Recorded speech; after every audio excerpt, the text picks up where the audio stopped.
भारत, जहां पे सदियों से हजारों लोग अलग अलग देशों से अपने अपने मकसद के लिए आते रहे।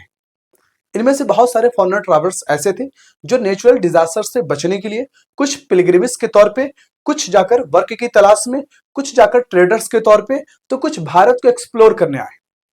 इनमें से बहुत सारे ऐसे भी ट्रैवलर्स थे जिन्होंने अपने पीछे भारत के बारे में बहुत कुछ लिख कर गए। ये जो ट्रैवलर्स आते थे ये अलग अलग कल्चर, रिलीजन, कास्ट से बिलोंग करते थे। नतीजा इन्होंने हर छोटी से छोटी चीजों को जो उनको यूनिक लगा उनको लिखा।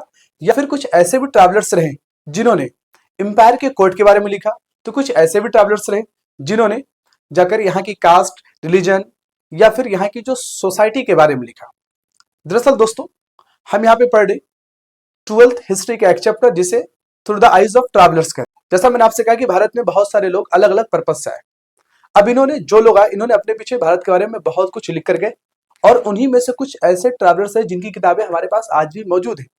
और इन्हीं किताबों को पढ़कर, समझकर हम उस वक्त भारत की सोसाइटी कैसी थी इसे समझने की कोशिश कर रहे हैं। जैसे अल बेरूनी, जो कि खारिज उज्बेकिस्तान से आया था। इसके अलावा इब्न बतूता, जो जाकर मोरक्को, अफ्रीका से आया था। इसके अलावा फ्रांसिस्को बर्नियर, जो फ्रांस से आया था। और इसके अलावा अब्दुल रज्जाक समरकंदी। तो ये यहाँ पे 4 ट्रैवलर्स हैं जिनके बारे में ये जो 3 ट्रैवलर शुरू की जो मैंने बताया आपको, इन्होंने इनकी अपनी लिखी हुई किताब है जिसको पढ़कर समझकर हम उस वक्त की भारत की सोसाइटी कैसी थी उसे समझने की कोशिश कर रहे हैं। और अब्दुल रज्जाक के बारे में मेरे को पूरी तरह से पढ़ना है जाकर कहाँ पे, इसके बाद का जो चैप्टर है विजयनगर, वहां पर। दरअसल दोस्तों, अल बेरूनी उज्बेकिस्तान के खारिज में 1973 को पैदा हुआ था। उस वक्त खारिज लर्निंग सेंटर कहलाता था, यानी पढ़ाई का एक सेंटर था, हब था वो। इसलिए अल बेरूनी बहुत पढ़ा लिखा आदमी था। ये अरबिक भी जानता था, ये पर्शियन भी जानता था, ये सीरियाइक भी जानता था, ये संस्कृत भी जानता था, ये हेब्रू लैंग्वेज भी जानता था, यानी मल्टीपल लैंग्वेजेस को जानता था। अब सवाल ये, खारिज में से इंडिया कैसे आ गया? तो आपको बता दूं दोस्तों, महमूद गजनवी का भारत के ऊपर कई बार हमला हुआ, और महमूद गजनवी का हमला जाकर उज्बेकिस्तान पे भी हुआ। तो जब महमूद गजनवी ने उज्बेकिस्तान पे हमला किया तो वहां से बहुत सारे स्कॉलर्स को उन्होंने बंदी बनाया। उनमें से एक अल बेरूनी भी था। महमूद गजनी ने अपनी राजधानी गजनी लाया। जब वो गजनी पहुंचा तो इस वक्त भारत की जितनी भी मैथमेटिशियन की बुक थी, या एस्ट्रोनॉमी की बुक थी, या फिर जाकर और अलग अलग तरह की जो बुक थी, उनका जाकर अलग अलग लैंग्वेजों में ट्रांसलेट हो चुका था। नतीजा, अल बेरूनी जब गजनी पहुंचा तो उसे भारत के बारे में पढ़ने, समझने, जानने का मौका मिला।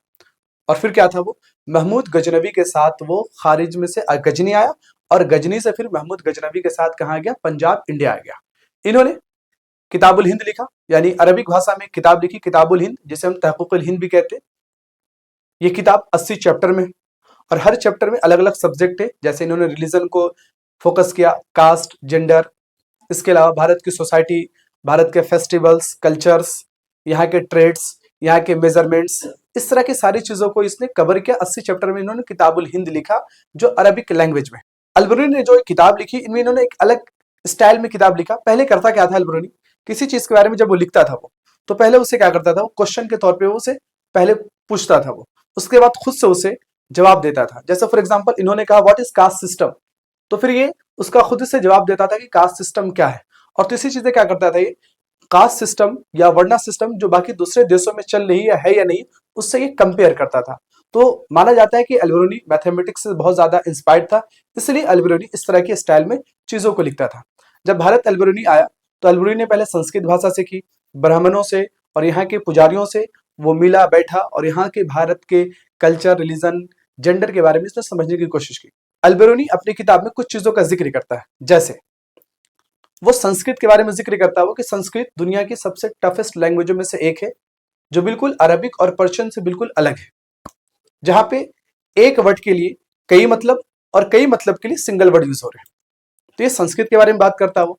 फिर वो वर्णा सिस्टम के बारे में जिक्र करता हो कि भारत में यहाँ पे क्या वर्णा सिस्टम है, यानी भारत की सोसाइटी में 4 जाकर क्लास के लोग, 4 ग्रुप के लोग हैं, जिनमें ब्राह्मण, क्षत्रिय, वैश्य, शूद्र है। फिर ये कहता है कि यहाँ पे जो ऊपर की 3 क्लासेस है जो मानी जाती है प्योर, और नीचे की जो क्लासेस है जिसे शूद्र कहते हैं, इसे लोग इम्प्योर मानते हैं। और ऐसा मानते हैं कि ब्रह्मा यानी गॉड के मुंह से पैदा हुआ ब्राह्मण, गॉड के शोल्डर से पैदा हुआ क्षत्रिय, और गॉड के थाई से यानी जांग से पैदा हुआ वैश्य, और गॉड के तलवे से पैदा हुआ शूद्र। और इसलिए शूद्र को ये लोग क्या मानते हैं, इम्प्योर मानते हैं। हालांकि अल्बेरोनी इस चीज को मानने से इनकार करता है कि अगर ऐसा कभी होता कि अगर कोई कास्ट या कोई क्लास अगर इम्प्योर है, तो नेचर में जितनी भी चीजें हैं, अगर कोई इम्प्योर चीज है तो उसे नेचर खुद ब खुद क्या करती है, प्योर करती है। तो यानी ये कास्ट सिस्टम यानी वर्णा सिस्टम के बारे में कहता है, ये संस्कृत के बारे में कहता है। अल्बेरोनी अपनी किताब किताबुल हिंद में ये भी कहता है कि ये किताब उन लोगों के लिए जो भारत के पार रहते हैं और वो भारत को समझना देखना चाहते हैं, तो उनके लिए ये बुक हेल्प करेगा। यानी ये अल्बेरोनी की ऑब्जेक्टिव थी कि अल्बेरोनी ने किताबुल हिंद क्यों लिखा। हालांकि अल्बेरोनी को भारत को समझने में, यहाँ की कास्ट रिलीजन जेंडर को समझने में 3 दिक्कतें हुई। पहली दिक्कत तो संस्कृत की बताया मैंने कि संस्कृत कितनी टफेस्ट लैंग्वेज है। दूसरी जो दिक्कत अल्बेरोनी को महसूस हुई कि जाकर यहाँ पे जो कास्ट और रिलीजन फेथ में यहाँ बहुत ज्यादा डाइवर्सिटी है, अलग अलग लोग अलग अलग तरह की फेथ रिलीजन को मानते हैं। और तीसरी जो दिक्कत अल्बेरोनी को हुई कि यहाँ पे लोकल लेवल पे भी एक रिलीजन के लोग अलग अलग हिसाब से अपने हिसाब से चीजों को समझते हैं और उनकी अपनी थॉट है। तो मैंने क्या बताया आपको कि भारत में अलग अलग टाइम पे अलग अलग लोग अलग अलग मकसद से आए। इनमें से कुछ ऐसे भी लोग रहे जिन्होंने अपने पीछे किताबें लिखी और वो किताबें हमारे लिए भारत को समझने का सोर्स बन जाता है, जिसमें हमने पहला नाम बताया अल्बेरोनी के बारे में। अब दूसरा नाम हमारा है इब्ने बतूता। दूसरे ट्रैवलर से बिल्कुल अलग था, ये एक्सप्लोरर था, इसे दुनिया एक्सप्लोर करने का घूमने का शौक था। नतीजा ये मोरक्को यानी तांजियर जगह है मोरक्को के अंदर में जहां पे इसकी बर्थ हुई थी, वहां से ये निकलता है और पहुंचता है मक्का मदीना, जहां पे ये 2-3 बार हज करता है। लेकिन हज करने के बाद ये वापस अपने मोरक्को देश नहीं जाता, बल्कि यहीं से आगे बढ़ते हुए ये पहुंच जाता है सिंध 1333 में। जब सिंध पहुंचता है तो इसे इस वक्त दिल्ली के अंदर में दिल्ली के सुल्तान मोहम्मद बिन तुगलक का जमाना होता है। तो इब्ने बतूता को वहां पे सिंध के अंदर में इब्ने मोहम्मद बिन तुगलक के बारे में सुनने का मौका मिलता है कि वो बहुत अच्छे रूलर है, वो जाकर आर्ट्स कल्चर को सपोर्ट करते। नतीजा क्या था, इब्ने बतूता दिल्ली आ गया। जब दिल्ली आया तो इब्ने बतूता दरअसल उस फैमिली से बिलोंग करता था जो मोरक्को की पढ़ी लिखी फैमिली कहलाती थी। इब्ने बतूता बहुत बड़ा इस्लामिक स्कॉलर भी था।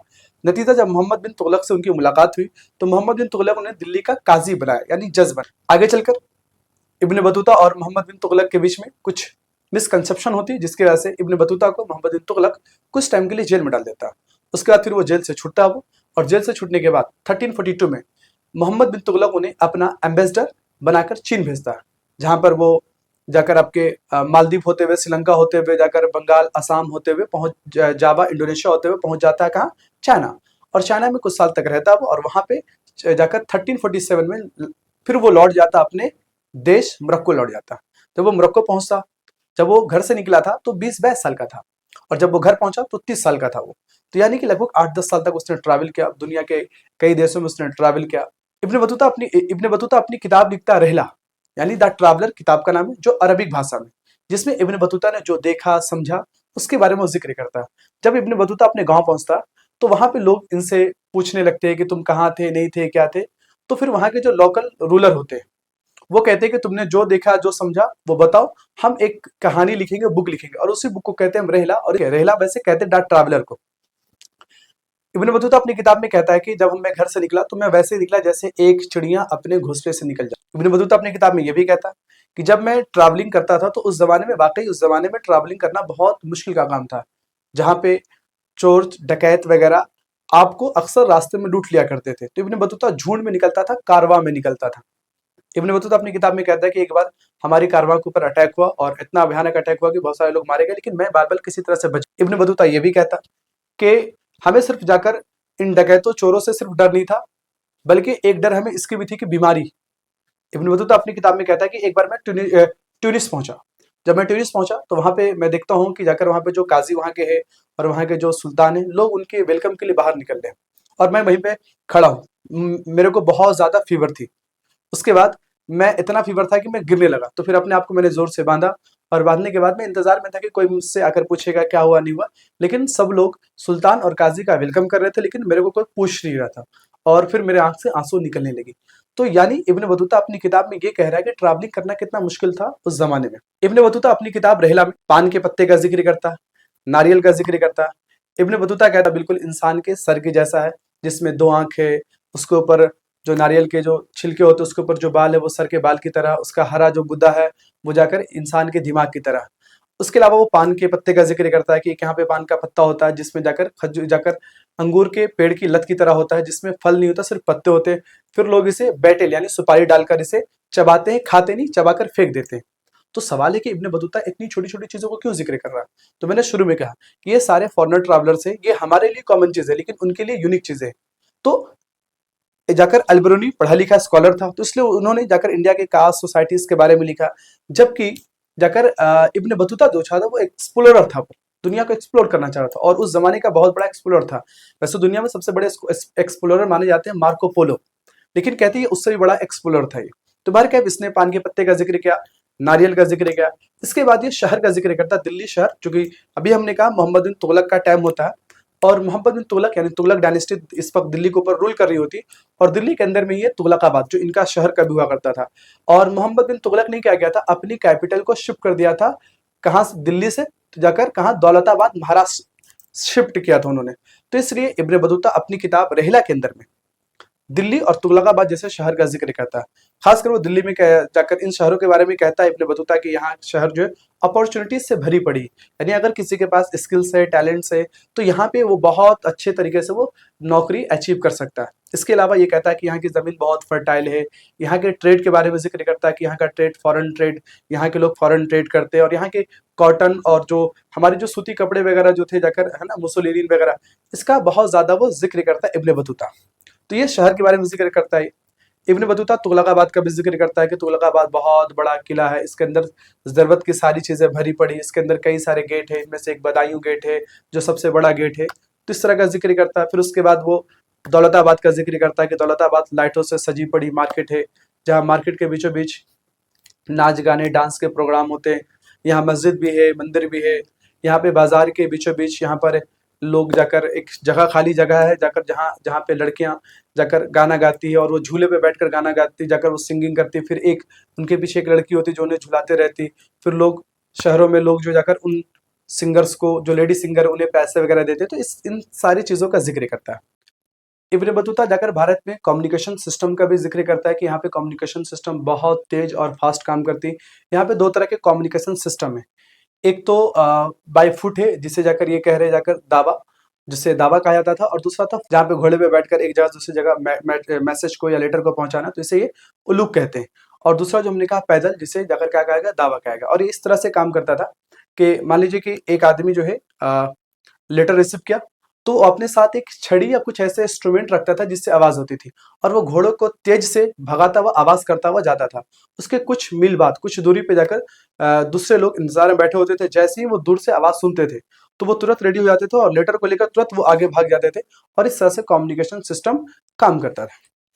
और यही नहीं, इब्न बतूता जाकर वुमेन स्लेव का भी जिक्र करता है कि यहाँ पे लड़कियां जो है स्लेव के तौर पे खरीदी और बेची जाती। बल्कि वो ये भी कहता है कि जब मैं सिंध से दिल्ली की तरफ बढ़ा सुल्तान के लिए, तो सुल्तान के गिफ्ट के लिए मैंने बहुत सारे वुमेन स्लेव खरीदे।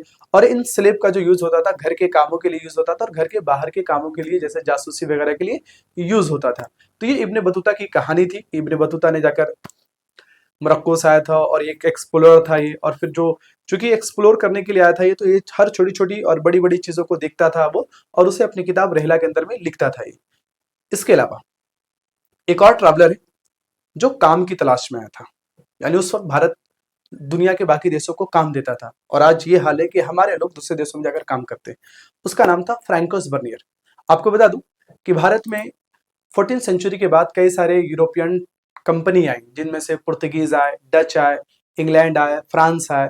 इनमें से बहुत सारे दुआर्तो बारबोसा जैसे जाकर पुर्तगीज आए, जिन्होंने साउथ इंडिया के अंदर में जाकर ट्रेड और साउथ इंडिया की कल्चर का जिक्र करते हैं। इसके अलावा इटालियन जाकर ट्रैवलर मैनुकी आए, जो भारत में ही बस गए। और उन्हीं में से एक था फ्रैंकोस बर्नियर था, जो जाकर फिजिशियन यानी डॉक्टर था ये, हिस्टोरियन था ये। और ये दारा शिको का पर्सनल फिजिशियन बनकर आया। दारा शिको यानी कि शाहजहां का बड़ा बेटा दारा शिको और औरंगजेब आलमगीर का बड़ा भाई जाकर दारा शिको। तो दारा शिको के पर्सनल फिजिशियन के तौर पे भी कुछ टाइम तक रहे। इन्होंने किताब लिखी travels in the Mughal empire, और ये किताब इन्होंने डेडिकेटेड किया किसके लिए, फ्रांस के राजा लुइस 14 को इन्होंने डेडिकेटेड किया। इस किताब में बहुत सारी चीजों का ये भी जिक्र करता है, लेकिन इन्होंने एक चीज जो इन्होंने भारत को सब चीजों में बिल्कुल निगेटिव दिखाया, गलत दिखाया। और उसके पीछे ये मानता है कि भारत में जो सारी परेशानी है उसके पीछे सिर्फ एक कारण है कि यहाँ पे लैक ऑफ प्राइवेट ऑनरशिप, यानी जो जमीन है इसके ऊपर बादशाह या सुल्तान का कंट्रोल है, और सुल्तान ही अपनी मर्जी से या बादशाह अपनी मर्जी से अपने नोबल्स को यानी जमींदारों को दे रहा, किसानों को यहाँ पे जमीन का कोई मालिकाना हक नहीं था। यानी lack of private ownership of property, ये मेन कॉज था भारत में सारी तबाही बर्बादी के लिए।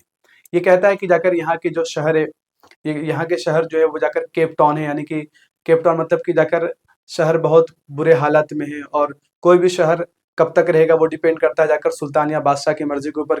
ठीक है, इसके अलावा कहता है कि यहाँ पे यहाँ की जो जमीन है बहुत बंजर है, यहाँ की पहाड़ रेगिस्तान सारे बेकार पड़े हुए हैं।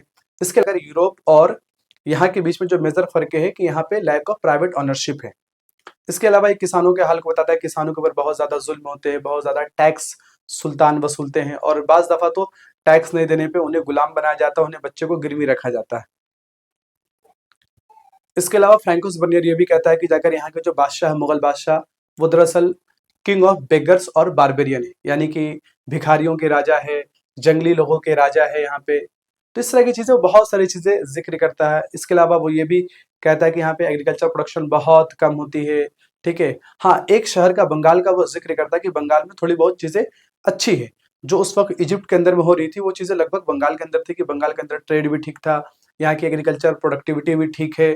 तो इस तरह की जिक्र करता, और यही नहीं, वो जाकर यहाँ पे कारखाने का भी जिक्र करता है, रॉयल कारखाने का जिक्र करता है कि यहाँ पे बहुत तरह की चीजें बनती हैं। तो ओवरऑल जाकर फ्रैंकोस बर्नियर जो क्या कहता कि इस तरह की चीजें कहता है कि भारत को हर चीज में निगेटिव दिखाता है। हालांकि इसी वक्त एक और हिस्टोरियन है, अकबर के दरबारी भी है, जिसका नाम है अबुल फजल, जिसने किताब लिखा किताबुल हिंद। तो किताबुल हिंद में वो कहता है कि नहीं, ऐसा कोई बात नहीं था, यहाँ पे दरअसल राजा या सुल्तान जो भी था वो टैक्स जबरदस्ती नहीं वसूलते थे, बल्कि वो प्रोटेक्शन दे रहे हैं यानी सुरक्षा दे रहे हैं, तो बदले में वो टैक्स वसूलते थे। तो ये अलग अलग कहानी है, ये तीन ट्रैवलर्स है, इन तीनों की अपनी अपनी कहानी, तीनों के अपने अपने अलग सब्जेक्ट है, और इन ट्रैवलर्स के लिखे गए बुक और उस बुक के अंदर में जो सब्जेक्ट है, ये जब पढ़ने के बाद हम इस टाइम के भारत को हम समझ सकते हैं। फ्रैंकोस बर्नियर एक चीज का और भी जिक्र करता, सती सिस्टम का जिक्र करता। वो कहता है कि लाहौर में मैंने एक बार देखा कि एक 12 साल की खूबसूरत लड़की, और उसे एक उसके पति मर गए थे, वो विडो थी, और लोग उसे सती करने के लिए लेकर आ रहे थे। उनमें से एक बड़ी सी तगड़ी सी वुमेन थी जो उनके सर को अपने बाजुओं से दाबे हुए और 3-4 ब्राह्मण आगे बढ़ रहा था, और लड़की मेरे को ऐसे दिख रही थी जैसे कि बिल्कुल मरी पड़ी हुई थी, बस उसके अंदर सिर्फ सांसें चल रही थी, वरना उसके पूरे हालात बिखरे पड़े हुए थे। उसके बाद फिर उसे जिस चिता के ऊपर जो लकड़ी जलाने के लिए रखी गई थी पति को, उनके हस्बैंड को, उसी पे लाकर उनको उनके हाथ पैर को बांध दिया जाता, और लड़की मेरे नजरों के सामने वो चीखते चिल्लाती जल गई। और मैंने जब ये देखा तो मेरे को बिल्कुल बहुत ही ज्यादा मैं डिप्रेस्ड हो गया। तो बर्नियर साहब सती सिस्टम का भी जिक्र करते हैं। अब यहाँ पे हम बात कर लें थोड़ा सा जाकर एक हिंदू वर्ड जो यहाँ पे आया, जाकर दरअसल 6th सेंचुरी BC में ये पर्शियन वर्ड आए। दरअसल इंडस रिवर के ईस्ट के जो एरिया हैं उसे हिंदू कहा जाता था। आगे चलकर जब अरब वाले लोग आए भारत में, तो इन्होंने क्या किया, जो इंडस रिवर के ईस्ट की तरफ का जो एरिया है उसे जाकर इन्होंने कहा जाकर अल हिंद, और यहाँ के लोगों को कहा इन्होंने हिंदी। लेकिन जब भारत में तुर्क लोग आए, तुर्क में कौन, तुगलक डायनेस्टी जब भारत में शुरू हुई, तो इन्होंने क्या किया, इंडस रिवर के ईस्ट तरफ वाले एरियाज को इन्होंने हिंदुस्तान कहा, और यहाँ के लोगों को हिंदू कहा, और इनकी लैंग्वेज को हिंदी कहा। ठीक है, तो इस तरह से हिंदुज्म वर्ड आए, और खासकर ये उनके लिए है जो कहते हैं मुस्लिम की चीजों से नफरत करते हैं और अपने आप को हिंदू कहते हैं, लेकिन उन्हें पता नहीं कि हिंदू वर्ड जो है किसी मुसलमान मुस्लिम रूलर ने और फॉरेनर रूलर ने आपको दिया, जिसे आप अब तक धोते चल रहे हैं।